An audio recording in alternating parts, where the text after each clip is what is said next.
Nous sommes une autorité naissante. Nous avons été installés il y a seulement 2 ans. Donc nous sommes en train de nous équiper. Notre loi nous donne le pouvoir effectivement d'aller vérifier, de faire des contrôles au niveau des structures. Nous avons une équipe, la direction de la technique et du contrôle et la direction judiciaire qui s'occupe des questions juridiques. Donc ça, ce sont des directions qui sont vraiment à pied d'œuvre.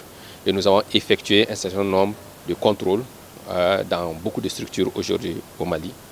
Nous avons eu à contrôler même au niveau de la structure qui se charge effectivement de l'établissement des passeports au Mali. Et la police malienne collabore beaucoup avec nous. Tout récemment, nous avons opéré aussi des contrôles au niveau de certains établissements bancaires. Aujourd'hui, par rapport à la cybercriminalité, le Mali a adopté une loi.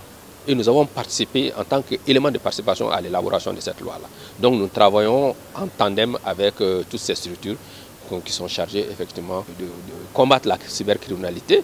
Parce que qui dit cybercriminalité pense automatiquement aux données personnelles, parce que les cybercriminels, ils vont sur les sites, ils vont un peu partout pour puiser dans ces sites-là les données des gens. Donc vraiment, dans ce cadre-là, on est en bonne intelligence avec les structures chargées de la criminalité, notamment les structures de la police. Nous sommes dans un pays où le niveau des analphabètes est très élevé. Donc si nous sommes dans de tels pays, c'est à travers ce genre de rencontres que les gens vraiment ont l'occasion d'être informés par rapport d'abord à savoir qu'est-ce que c'est que les données personnelles, qu'est-ce qu'il faut faire pour les protéger et en cas de violation aussi de ces données, au niveau de quelle autorité il faut agir. Et les vidéosurveillance par exemple, quand on va au niveau des supermarchés, au niveau des pharmacies, au niveau même des boutiques, nous voyons qu'il y a des installations de vidéosurveillance. Mais dans beaucoup de cas, le client qui vient, il n'est pas informé et il n'y a pratiquement pas d'affiche qui informe le client. Et même s'il y a l'affiche, il faut être une élite pour pouvoir quand même lire entre les lignes et savoir que effectivement tel ou tel établissement est sous vidéosurveillance.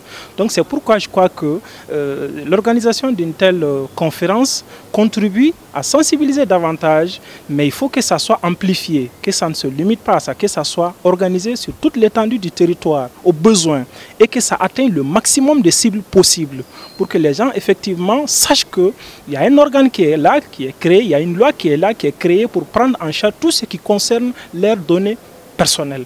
Il y a beaucoup d'infractions maintenant qu'on voit sur les réseaux sociaux. La cybercriminalité, bien sûr. Les magistrats ont d'énormes problèmes. Les gens sont victimes, ils font souvent des plaintes, mais si l'infraction n'est pas prévue par les dispositions, mais ça laisse le magistrat dans une situation où il ne peut rien faire.